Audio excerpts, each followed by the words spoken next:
Okey, Assalamualaikum dan selamat pagi semua. Okey, apa khabar hari ni? Dah ready untuk kelas seterusnya. Ni kelas kita yang ketiga. Okey, kita teruskan dengan tajuk 1.2, ubahan sonsang. Apakah maksud ubahan sonsang? Okey, contoh ya kita tengok. Semasa berada di atas jongkang-jongkit, seseorang yang lebih berat akan berada di bawah, manakala seseorang yang lebih ringan akan berada di atas. Tahukah anda bagaimana menyeimbangkan jongkang-jongkit tersebut? Pernah naik jongkang-jongkit tak? Saya tak tahulah generasi awak macam mana, tapi generasi saya jongkang-jongkit ni permainan biasa. Siapa yang tak tahu, tengok gambar di sebelah, ini adalah permainan jongkang-jongkit. Mungkin susah nak cari dah sekarang permainan ni, kalau kat taman pun dah tak ada. Jongkang-jongkit maksudnya ni ada satu fulcrum dia panggil. Fulcrum, kemudian ada dua orang yang diperlukan untuk bermain. Tak kisahlah saya macam mana. So, kita tengok macam mana ubahan sonsang berlaku. Bagi menyeimbangkan sebuah jongkang-jongkit, seseorang yang lebih berat perlu duduk lebih dekat dengan fulcrum jongkang-jongkit tersebut, atau seseorang yang lebih ringan perlu duduk lebih jauh dari fulcrum. Okey, ini kita boleh tengok kan, ni anak perempuan, ini ibu dia. So, jarak ibu dia, sebabkan ibu mestilah lagi berat pada anak kan. Kita tengok yang situasi biasa. So, anak lebih ringan, anak 35 kilogram. So, jarak anak yang ringan perlu lebih jauh daripada fulcrum yang ni. So, jarak ibu pula perlu lebih dekat dengan fulcrum, baru seimbang. Baru tak ada siapa-siapa jatuh. Perhatikan raja di sebelah. Hubungan antara jisim pemain W dengan jarak antara pemain dan fulcrum D dikatakan berubah secara sonsang. Apabila W bertambah, D berkurang dan sebaliknya. Jadi maksudnya di sini, apabila berat bertambah, berat bertambah, D semakin berkurang. Maksudnya kedudukan dia semakin dekat. Kalau ibu ni lagi tambahan berat dia lebih berat lagi. Contoh asalnya 50 kilogram. Katakan kita tukar berat ibu ni jadi 60 kilogram. Kalau 60 kilogram, kedudukan ibu tak boleh kat sini dah. Dia kena bergerak menghampiri fulcrum. Okey, dalam ubahan sonsang, pemboleh ubah Y bertambah apabila pemboleh ubah X berkurang pada kadar yang sama dan sebaliknya. Hubungan ini juga ditulis sebagai Y berubah secara songsang dengan X. Cara tulis dia, Y berubah secara songsang. Kalau secara songsang, letak 1 per X. Kalau Y berubah secara songsang dengan W, Y berubah secara songsang terus letak 1 per W. Ini contoh contoh. Contoh macam mana awak nak tulis perubahan songsang. Okey, tengok contoh 15. Soalan yang pertama. Chia Ming mengambil bahagian dalam satu larian maraton dengan jarak 42 km. Jadual di bawah menunjukkan hubungan antara masa yang diambil oleh Chia Ming dengan laju puratanya. Okey, ingat tak? Apa rumus laju? Tak ingat dah? Okey, ingat ya. Rumus laju V sama dengan jarak bahagi masa. Laju purata sama dengan jarak bahagi masa. Kalau jarak J ni, jarak ataupun ada setengah pakai D, distance, tak kisah. Maksudnya kalau sebelah-sebelah kita belajar sebelum ni, maksudnya hubungan V dengan J, V berkadar langsung dengan J. Untuk hari ni, kita nak fokus kepada yang berkadar songsang. Jadi siapa yang berkadar songsang dengan V? Bila ada per kat bawah ni. Macam mana kita nak asingkan ni? Saya buat tunjuk contoh kita asingkan. V sama dengan J darab 1 per T. Macam tu cara awak asingkan. Bila awak dah asingkan macam ni, Jadi awak nampak lah kalau ada 1 per ataupun bila dia berada di bawah, maksudnya dia berkadar secara songsang. Kalau dia dekat atas macam ni, dia berkadar secara langsung. So, dalam kes ni kita abaikan J. Sebab kita cuma nak ambil masa dan laju saja. Jadi V berkadar secara songsang dengan masa. So, saya tulis semula kat sini. V berkadar secara songsang dengan masa. Okey, bila awak tengok rumus macam ni, hubungan macam ni, awak memang dah faham kalau nilai T ni kita tambah, apa berlaku dengan V? 1 ni bagi nilai dengan apa-apa nilai lebih besar, V akan berkurang. Sama juga kalau nilai V ni kita tambah nilai dia, jadi nak kita tambahkan nilai dia, maksudnya nilai T ni akan berkurang. T adalah penentu kepada nilai V. Semakin tinggi nilai T, semakin kurang nilai V. Semakin rendah nilai T, semakin besar nilai V. Maksudnya kalau kita bawa kereta kan, kalau biasanya orang bawa daripada Kampar ke mana, ke Tapah, ambil masa dalam berapa lama? Katalah dalam setengah jam macam tu kan, biasa. So, kalau orang yang pergi ke standard Kampar ke Tapah setengah jam, jadi kalau ada orang bawa Kampar ke Tapah 15 minit je, maksudnya apa yang berlaku bila masa tu dipendekkan? Pandai. Maksudnya dia bawa lebih laju lah. Sepatut bawa 80 ke 60 km sejam. Dia bawa 100 km sejam. Jadi bila masa dia bawa tu singkat. Masa singkat maksudnya kelajuan dia tinggi. So, daripada hubungan ni, awak tengok. Nyatakan perubahan pada laju purata jika masa yang diambil bertambah 2 kali ganda. So, kalau masa daripada 4, contoh 4, kita ambil 4 yang ni. Kalau 4 jam, laju dia 10.5. Ni, 10.5. Kalau masa 2 kali ganda, so daripada 4 jadi 8, maksudnya kelajuan dia akan berkurang sebanyak 2 kali ganda. Sebab hubungan dia, bila masa bertambah, kelajuan akan berkurang.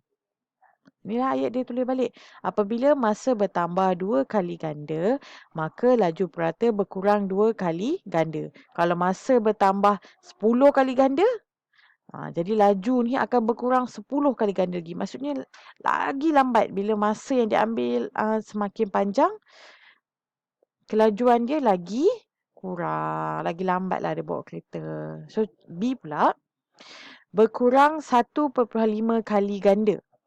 Berkurang. Daripada 6 ni, awak boleh pilih mana-mana tau. Ambil 4 ke 5 ke 6 ke 7, 8, tak kisah. Sebab ini, dia dah buat hubungan secara songsang.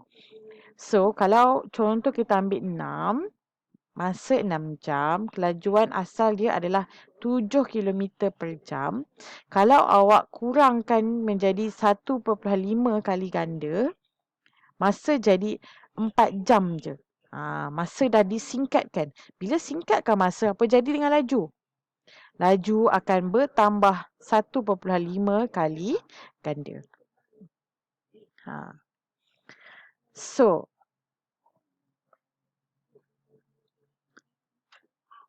okey, kita tengok dulu contoh yang ni. Ini hubungan persamaan dia supaya lebih jelas. Bagi suatu ubahan songsang, Y berubah secara songsang dengan X boleh ditulis sebagai Y berubah secara songsang dengan X. Ini berubah secara songsang dengan X, songsang 1 per X. Jadi Y sama dengan K per X. Ataupun sebenarnya awak boleh tulis macam ni. Biasa kita buat Y berubah secara songsang dengan X. Jadi, Y sama dengan K, betul? Biasa kita letak K kan? K 1 per X. Jadi, K 1 per X, bila kita darabkan jadi K per X. Sebab K darab 1K jadi per X.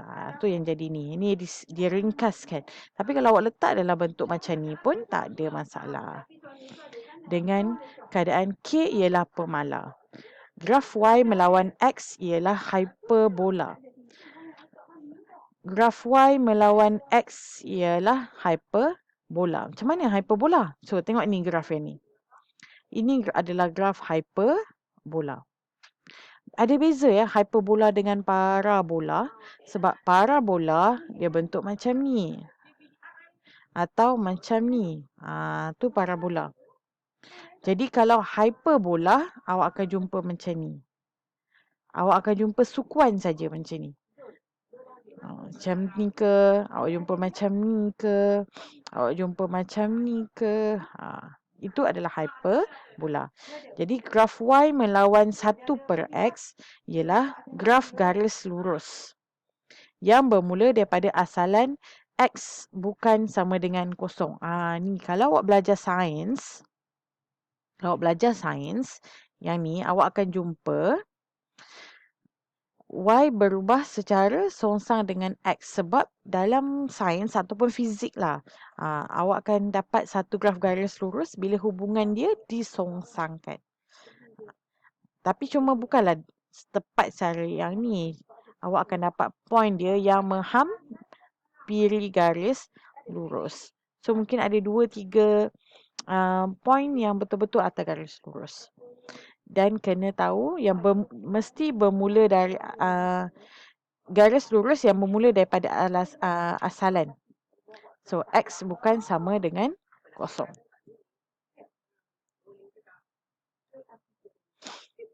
Apa jadi kalau X sama dengan kosong? Jadi 1 per kosong dapat apa? Awak dapat infinity ataupun dalam kalkulator dia tulis max error. Awak ingat bila pecahan saja, pecahan tak boleh bahagi kosong. Kosong bahagi apa-apa nombor tak apa. Tapi tak boleh apa-apa nombor bagi pecahan. Okey, kita tengok contoh yang seterusnya. Kita pindahkan muka saya ke sana. Contoh 16. Diberi masa T yang diperlukan untuk menyiapkan kerja pemasangan perabot berubah secara songsang dengan bilangan pekerja X. So kita tengok. T yang diperlukan untuk menyiapkan kerja pemasangan perabot berubah secara songsang dengan bilangan X. Saya ulang balik ya. Bila tajuk ubahan, awak tengok unit. Jangan tengok unit yang dia bagi, tapi tengok apa pemboleh ubah yang dia sediakan untuk awak. Masa dia adalah T. Yang diperlukan untuk menyiapkan kerja pemasangan perabot berubah secara songsang dengan bilangan pekerja dia X. Jadi awak tahu T berubah secara songsang dengan 1 per X.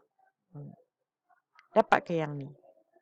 Jadi awak akan tahu bila nilai X bertambah, nilai T akan berkurang. Sebab bila songsangan, kalau 1 tambah, 1 kurang. 1 kurang, yang 1 lagi akan bertambah. Tu kena ingat. Bila kena ingat. Tu maksud songsang. Kalau orang ni ada duit, orang ni tak ada duit. Jadi macam tu. Dengan mengira nilai X, T dan X kuasa 2T, tentukan sama ada T berubah secara songsang dengan X atau X kuasa 2. Kemudian tuliskan hubungan tersebut dengan menggunakan simbol ini. So kita nak tengok perubahan T ni sama ada dia dengan songsang dengan X ataupun dengan X kuasa 2. Kita nak buktikan. So, kita ambil contoh daripada yang asal ni. 2, 3, 4, 5, 6. Salin semula 2, 3, 4, 5, 6. T salin balik ikut asal. Kemudian kita tengok. Kalau kita kata T berubah secara songsang dengan X, kita akan ubahkan kepada K kan. So, kita nak tengok hubungan dia dengan kalau ada K, T sama dengan K per X. Jadi K kita adalah TX. Tu yang ni. TX ataupun XT yang ni. Kalau X kuasa 2 pula, kita akan kata T berubah secara songsang dengan X kuasa 2. Ubahkan T sama dengan K per X kuasa 2. K sama dengan T darab X kuasa 2 ataupun X kuasa 2 darab T yang bawah. Sebab kan kita dah ada nilai, bila X2, T180, kita dapat nilai ni. Kalau 3 yang ni, 4 yang ni tak berubah, 5 semua. Bila X dengan T, nilai K sentiasa 360. Ingat tak K tu apa? Ingat? K adalah pemalar. Pemalar adalah nilai yang sentiasa sama walaupun diberi berapa nilai hubungan antara T dengan X. So, kalau kita guna X kuasa 2 pula, nilai K dia akan berubah-ubah. Jadi bila berubah, K bukan lagi pemalar. Bila K bukan pemalar, maksudnya hubungan T dengan X kuasa 2 ni bukan secara songsang. Mungkin ada hubungan lain. Langsung ke, songsang ke, bergabung ke. Nanti awak akan tengok. So, untuk kes ni, nilai XT ialah pemalar. Manakala nilai X kuasa 2T bukan pemalar. Maka T berubah secara songsang dengan X, iaitu T berkadar secara songsang dengan X yang ni. Okey, seterusnya contoh 17. Itu soalan maths. Kita akan buat banyak contoh sebab nanti awak akan tengok soalan yang hampir serupa, cuma hubungan dia saja ditukar. Tengok, dua kuantiti X dan Y berubah mengikut jadual di sebelah. Menggunakan skala yang sesuai, lukis graf Y melawan 1/X dan tunjukkan bahawa Y berubah secara songsang dengan X. Dia nak kita tunjuk Y berubah secara songsang dengan X. Okey, ini awak tengok. Ni ada jadual kan? Jadual tak nampak. Okey, ni jadual awak. Okey, jadual awak X 2, 4, 5, 10, Y 8, 4, 3.2, 1.6. So, bila awak tukarkan, sebab dia nak 1/X kan? Ni. Dia nak 1/X. Maksudnya awak kena tukarlah. 1/2 dapat 0.5. 1/4 dapat 0.25. Tukarkan, Y salin balik saja sebab Y di atas. X saja jadi 1/X. Sebab kita nak tengok hubungan dia. So, kalau ini hubungan yang betul, awak akan dapat nilai K dia sama saja. Bila K sama, kita transfer masuk dalam graf. Bila nilai K yang sama dalam graf, K adalah kecerunan. Maksudnya bagi setiap hubungan X dan Y, 1/X dengan Y, maafkan saya, nilai kecerunan dia sentiasa sama. So, kalau dapat graf garis lurus, maksudnya kita dah menunjukkan bahawa satu garis lurus yang bermula daripada asalan, maka Y berubah secara songsang dengan X. Bila awak dapat saja bermula dengan asalan, kemudian awak sambungkan dapat satu garis lurus, maksudnya sah, confirm. Y berubah secara songsang dengan X. Okay. So, kalau tak dapat graf garis lurus, maksudnya hubungan itu tak betul lah. Maksudnya itu bukan hubungan, dia bukan secara songsang, secara lain pula. Okey, tengok soalan 18. Ini salah satu contoh soalan yang biasa keluar. Yang paling mudah untuk awak. Diberi X sama dengan 0.25 apabila Y sama dengan 3. Awak tengok, dia akan bagi nilai. Soalan ni dia mesti akan bagi nilai supaya awak dapat nilai K. Sebab bila setiap hubungan mesti ada nilai K. Nilai pemalar mesti ada. Ungkapkan Y dalam sebutan X jika untuk A, Y berubah secara songsang dengan X. So, Y berubah secara songsang dengan X. Langkah pertama kita tulis hubungan ubahan dia dulu. Kemudian tukarkan kepada bentuk persamaan, awak dapat K per X. Terus tulis K dekat atas, X dekat bawah. Dan bila dapat nilai ni, apa nak buat? Ya, masukkan nilai X dan nilai Y. Jadi Y kita adalah 3. X kita adalah 0.25. Awak akan dapat nilai K sama dengan 0.75. Dah dapat nilai K, nak buat apa? Masukkan balik dalam ni. Ini main awak ni. Sentiasa dapat nilai K, masukkan balik. Awak dapat Y sama dengan 0.75 per X. Bila dah dapat yang ni, maksudnya bagilah nilai apa pun X, awak akan dapat nilai Y. Bagilah apa nilai Y, awak akan dapat nilai X. Selesai untuk A. Untuk B pula. Y berubah secara songsang dengan punca kuasa 2X. Jadi Y berubah secara songsang dengan punca kuasa 2X. Jangan confuse pula dia ada perkataan punca. Bukan kuasa 2 tapi punca. Ubahkan Y sama dengan K per punca X. Langkah yang sama juga. Masukkan nilai X dan Y. Y3. X adalah punca kuasa 0.25. So, awak dapat K sama dengan, ini maksudnya darab lah. K sama dengan 1.5. Dah dapat nilai K, nak buat apa? Masukkan dalam nilai.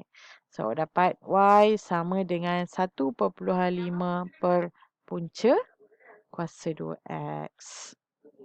Tengok soalan 19 pula. Okey, sekarang dah mula dah. Awak, alah cikgu, ayat panjang lagi. Tak apa. Pertama sekali tengok pemboleh ubah.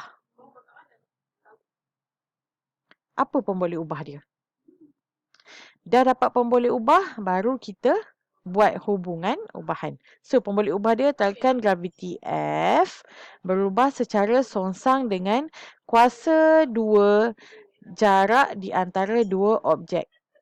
D. Kuasa 2 tau, maksudnya D ni kena kuasa 2. Jadi hubungan dia F berkadar secara songsang dengan kuasa 2 D. Satu, awak tentukan pemboleh ubah. Kedua, awak tulis hubungan ubahan.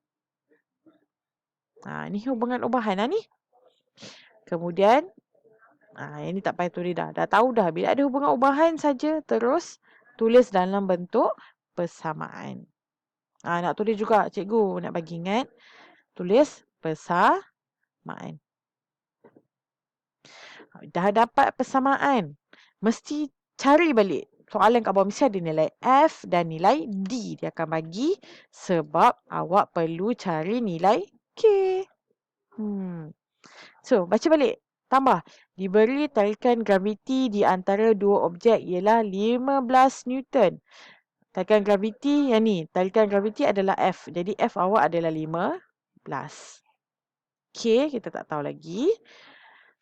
Apabila jarak di antaranya ialah 1.2 cm. Jarak dia apa? D. 1.2 kuasa 2. Daripada sini, selesaikan, awak akan dapat K sama dengan 15 darab 1.2 kuasa 2. Maksudnya boleh guna kalkulator lah. Guna kalkulator, awak akan dapat K adalah, berapa dapat nilai K? 21.6. Guna kalkulator je tau. Senang. Soalan ni soalan simple. Mark hapus sikit. Guna kalkulator. Jangan buang masa. Dah dapat nilai K. Terus cari mana persamaan tadi. Masukkan balik persamaan tadi. Bahagi D kuasa 2. Dah selesai. Ini hubungan dia.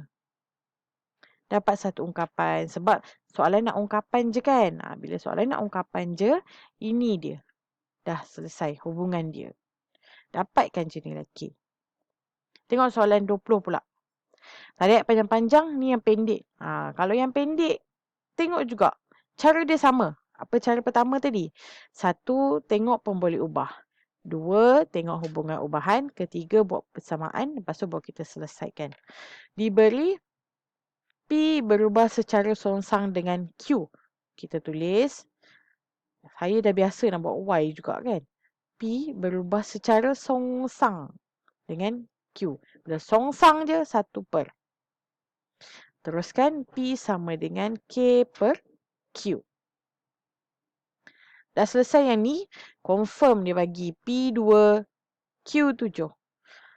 P2, Q7. Awak dapat K sama dengan 2 darab 7. K sama dengan 14. Dah dapat K, masukkan balik K dalam persamaan. Awak dapat P sama dengan 14 per Q. Dapat. Markah yang pertama dah dapat dah. Awak dah dapat buat satu persamaan. Kemudian dia kata, hitung nilai P jika Q 1.6. Berapa P kalau Q 1.6? Masuk je nilai. Sebab bila awak dah berjaya menghasilkan satu persamaan ubahan, bagilah nilai Q apa pun awak dapat cari P. Bagilah apa nilai P pun dapat cari Q. So, guna kalkulator. Sebab dia pecahan kan. Bila pecahan awak risau sikit. Awak dapat P 8.75. Dah dapat. Okey, jom kita tengok soalan yang terakhir. Ni soalan yang kegemaran awak lah ni. Awak suka kan soalan panjang-panjang macam ni? Sebab soalan ni awak dah tahu dah. Soalan panjang macam ni tak susah sebenarnya sebab kita dah tahu. Langkah pertama, tengok apa pemboleh ubah yang dia bagi. Huruf apa dia bagi. Langkah kedua, tulis ubahan yang dia bagi dalam maklumat. Langkah ketiga, buat dalam bentuk persamaan yang ada K. Okey, kita tengok. Berdasarkan hukum Boyle, tekanan gas P bagi satu jisim gas berkadar songsang, tengok berkadar songsang dengan isi padu gas V jika suhu gas itu adalah tetap. So, P berkadar songsang dengan V. Dah tahu dah. Teruskan. P sama dengan K per V. Tak ada masalah dah kan? Dapat macam ni awak tahu. Mesti kita perlukan nilai P dan nilai V sebab kita perlu nilai K. Teruskan. Raja di sebelah menunjukkan gas terperangkap di dalam sebuah silinder. Apabila isi padu di dalam silinder ialah 80. 80 ni apa? Isi padu. Isi padu apa? V ke P? Tengok balik atas. Isi padu adalah V. So, V 80. Maka tekanan gas menjadi 190.25. Kalau ni V, yang ni P. Tekanan gas. Dah ada V, dah ada P. Boleh tak dapat K? Ya, betul. Boleh. Masukkan P 190.25 sama dengan K per 80. Guna kalkulator saja. Awak dapat 80 darab dengan 190.25. K dapat 15,220. 15,220 kilo Pascal. Kalau tak tahu unit, tak payah tulis unit. Sebab bila unit salah, maksudnya jawapan yang awak bagi salah. So, masukkan nilai. Langkah seterusnya, P sama dengan 15,220 V. Bila dah dapat macam ni, bagilah. Tanyalah soalan apa pun awak dah boleh jawab dah. Soalan dia, hitung isi padu gas dalam sentimeter padu apabila tekanan gas dalam silinder ialah 121.76.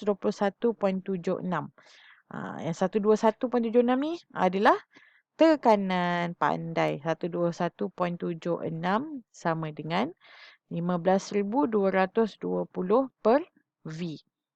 Guna kalkulator. Ni macam mana nak ubah ni cikgu? Yang ni awak anggap dia cross method. Tahu tak? Per satu. Cross method per satu. Maksudnya 1 darab 15,220 V darab 121.76. Awak dapat 121.76 V sama dengan 15,220. So, selesaikan V. Maksudnya dia akan jadi terbalik lah. Bahagi 121.76. Jadi, selesaikan V sama dengan 125. Itu saja. Okey, kita dah tengok soalan mudah, kita dah tengok soalan yang tambah maklumat sikit tadi dan kita dah tengok soalan penyelesaian masalah untuk ubahan songsang. Jadi, awak dah bersedialah untuk buat latihan buku kerja macam biasa, buku kerja yang sama, muka surat 10 hingga muka surat 13, soalan 11 dan 17 saja. Okey, itu saja. Bye.